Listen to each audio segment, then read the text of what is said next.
Indian Prime Minister Narendra Modi is being keenly watched by his Western allies as he meets Russian President Vladimir Putin in Moscow on his first foreign trip since he returned to office for a third term in June. Mr. Modi landed on Monday, just hours after Russian bombing killed at least 41 people in Ukraine, including at a children's hospital in Kyiv, sparking a global outcry.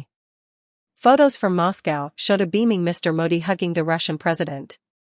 A video of a smiling Mr. Putin calling Mr. Modi "my dearest friend" and telling him that he was delighted to see him has gone viral in India. Mr. Modi's two-day visit, his first to the Kremlin since 2019, coincides with a NATO summit in Washington, where the 2022 invasion will be a major theme. India, a key global economy, has close ties with both Russia and the US, and its partners and officials in Delhi are playing down questions over the timing of Mr. Modi's trip.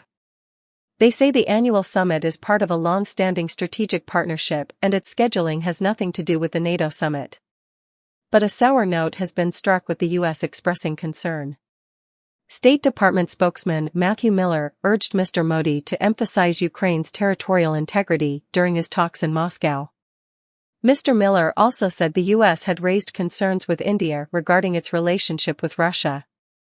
"We would urge India, as we do any country when it engages with Russia, to make clear that any resolution to the conflict in Ukraine needs to be one that respects the UN Charter, that respects Ukraine's territorial integrity, Ukraine's sovereignty," he said at a press briefing on Monday. Ukraine's President Volodymyr Zelensky went further and did not mince his words. "It is a huge disappointment and a devastating blow to peace efforts to see the leader of the world's largest democracy hug the world's most bloody criminal in Moscow on such a day," he posted on X, formerly Twitter, late on Monday.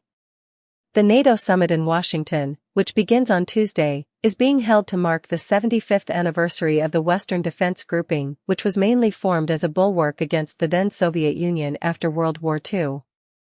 NATO countries have been vehemently opposed to Moscow's invasion of Ukraine, while India and Mr. Modi have refrained from any explicit criticism of President Putin except calling for dialogue and diplomacy to resolve the conflict.